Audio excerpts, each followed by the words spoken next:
ሰላም ተመልካቾቻችን፣ ይህ የኢቲ ዶክመንተሪ የዩቲዩብ ቻናል ፕሮግራማችን ነው። እንደተለመደው ዛሬም እጅግ በጣም አስደናቂ የሆነ ቪዲዮ ይዘንላችሁ ቀርበናል። ተከታተሉን። ላይክ፣ ሼር፣ ሰብስክራይብ በማድረግ ቤተሰብ ይሁኑ።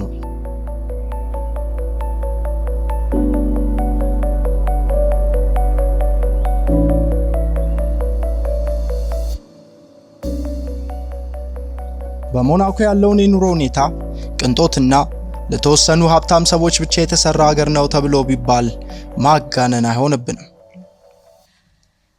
በፈረንሳይ ሪቬራ ላይ የምትገኘው ትንሿ ግዛት ሞናኮ ከፍተኛ የኑሮ ደረጃ፣ ውብ የሆነ የሜዲትራኒያን የአየር ንብረትና ከቀረጥ ነፃ ግብይት ያለባት ሀገር በመሆኗ ትታወቃለች። ሞናኮ በዓለም ላይ ከፍተኛ የነፍስ ወከፍ ገቢ ካላቸው ሀገሮች አንዷ ስትሆን ከ38,000 በላይ ህዝብ አላት።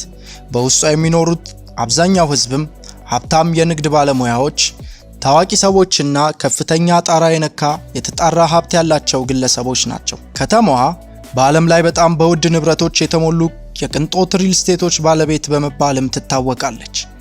በአማካይ በሞናኮ የአንድ መኝታ ክፍል አፓርታማ ዋጋ ወደ 3 ሚሊዮን ዩሮ የሚጠጋ ሲሆን የአንድ ቪላ ዋጋ ደግሞ ወደ 20 ሚሊዮን ዩሮ አካባቢ እንደሆነ ይገመታል።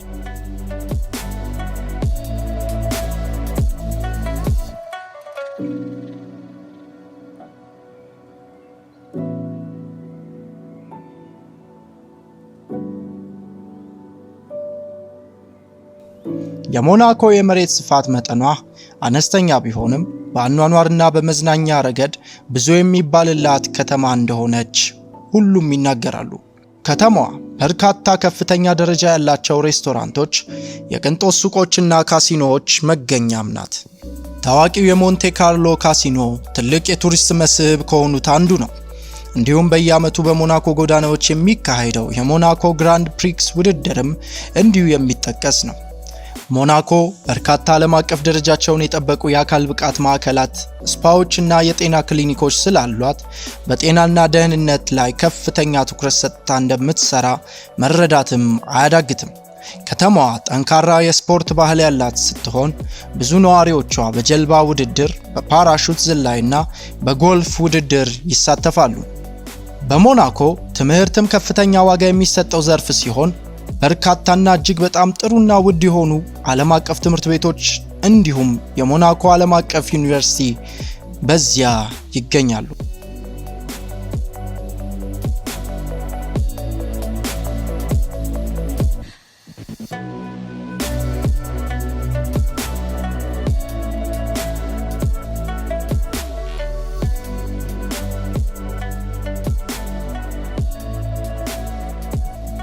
ሞናኮ በፈረንሳይ ሪቬራ ላይ የምትገኝ ትንሽ ከተማ ስትሆን በቅንጦት ለሚኖሩና ለተወሰኑ ሀብታም ሰዎች ብቻ የተዘጋጀች የምትመስል በመሆኗ ትታወቃለች። የመሬት ስፋት መጠኗ አነስተኛ ቢሆንም በሞናኮ ውስጥ ለመዝናናት ብዙ የሚደረጉ ነገሮች ግን አሉ። ታዋቂው የሞንቴ ካርሎ ካሲኖ ትልቅ የቱሪስት መስህብ ሲሆን የቁማር ማሽኖችን፣ የጠረጴዛ ጨዋታዎችንና ፖከርን ጨምሮ ብዙ አይነት ጨዋታዎችን ለቱሪስቶች ያቀርባል። በዚያ የሚገኙት ጎብኚዎች ባህሪ ራሱ የመንገድ ላይ የላይቭ መዝናኛዎችን፣ ጥሩ ምግብንና እጅግ በጣም ከፍተኛ በጀት የሚመደብባቸውን የቅንጦት ግብይት በማድረግ የሚደሰቱ ናቸው። ሌላው ደግሞ የሞናኮ ግራንድ ፕሪክስ በዓለም ላይ በጣም ታዋቂና እጅግ የተወደዱ የሞተር እሽቅድድም ዝግጅቶች አንዱ ነው። በየዓመቱ በሞናኮ ጎዳናዎች ላይ የሚካሄድ ሲሆን በሺዎች የሚቆጠሩ ጎብኚዎችን ከዓለም ዙሪያ ይስባል። የሞናኮ የድሮ ከተማ ሞናኮ ቪል በመባል ይታወቃል። የሞናኮ ቤተ መንግስትና የኢየሱስ እናት ማርያም ንጽሕት ካቴድራል ይገኙበታል። ጎብኚዎች በአይን በሚስበው የሞናኮ ጎዳናዎች ውስጥ በመዘዋወር ውብ የሆነውን ስነ ህንፃ ማድነቅና የሜዲትራኒያን ባህር እይታዎችን በመመልከት እንዲሁም በባህሩ ዙሪያ ባሉ ካፍቴሪያዎች እየተዝናኑ መደሰት ይችላሉ። የሞናኮ የውቅያኖስ ግራፊ ሙዚየም በዓለም ላይ ካሉት በጣም አስፈላጊ የባህር ምርምር ተቋማት አንዱ ነው። የሻርኮች ሐይቅ፣ የዶልፊን ትርኢትና በውሃ ውስጥ ያሉ በርካታ ከባህር ጋር የተያያዙ ኤግዚቢሽኖችን ያቀርባል። ጃርዲን ኤክዞቲክ በሞናኮ ተራራ ላይ የሚገኝ ውብ የሆነ የእጽዋት ስፍራ ነው። ብዙ አይነት አስደናቂ እጽዋትና ቁልቋሎች እንዲሁም ከፍ ካለው ተራራ ላይ ሆነው አስደናቂ የሜዲትራኒያን ባህር እይታዎችን ለህዝቡ ያቀርባል።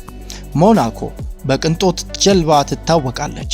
እናም በባህር ዳርቻዎቻቸው ዙሪያ የጀልባ ጉብኝት መውጣት ታዋቂ እንቅስቃሴያቸው ነው። ጎብኚዎች ውብ በሆኑ እይታዎች መደሰትና የፈረንሳይ ሪቬራን ሙዚቃዎችና ቲያትሮች አሊያም ፊልሞችን መመልከት ይችላሉ። ሌላው በትንሿ ሞናኮ ከታጨቀው የቱሪስት መስህብ ስፍራዎች መካከል የሞናኮ ልዑል ቤተመንግስት አንዱ ነው። ይህ ቤተመንግስት የሞናኮ ገዥ ኦፊሻላዊ መኖሪያ ቤት ሲሆን ነገር ግን ከከፍተኛ ጥበቃና ጥንቃቄ ጋር ለጎብኚዎችም ክፍት ነው። ጎብኚዎች መጎብኘት ይችላሉ።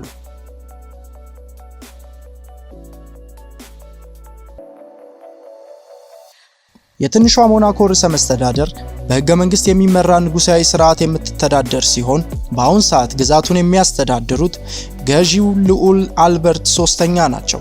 ሙሉ አገሪቱ ዝቅተኛ የወንጀል እርከን መጠን ያላት ሲሆን ለመኖሪያነት በዓለም ላይ ካሉት እጅግ አስተማማኝ ቦታዎች አንዷ እንደሆነች ይታሰባል። ከፍተኛ የጎብኚዎችን ቁጥር የምትቀበለው ትንሿ ከተማ ከህዝብ ብዛት አንጻር አብዛኛዎቹ የሞናኮ ነዋሪዎች 25% ያህሉ የፈረንሳይ ዜጎች ሲሆኑ በመቀጠል የጣሊያንና የሞናኮ ዜጎች ይከተላሉ። ኦፊሻላዊ የሥራ ቋንቋቸው ፍሬንች ሲሆን የገንዘብ ግብይት ምንዛሬው ደግሞ ዩሮ ነው።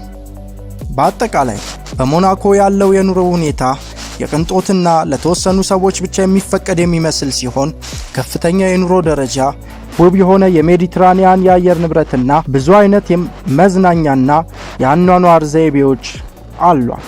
ይሁን እንጂ ነዋሪዎቿም ቢሆኑ የማይክዱት የኑሮ ውድነት በጣም ከፍተኛ መሆኑን ነው። ለዚህም የኑሮ ውድነቱ ከብዙ ሀገራት አንጻር በጣም ከፍ ያለ ነው ቢባልም ነዋሪዎቿ ግን በተቃራኒው ከፍተኛ ወጪ በማውጣት የሚደሰቱ በመሆናቸው ውድነቱ ያን ያህል አያሳስባቸውም ነው የተባለው።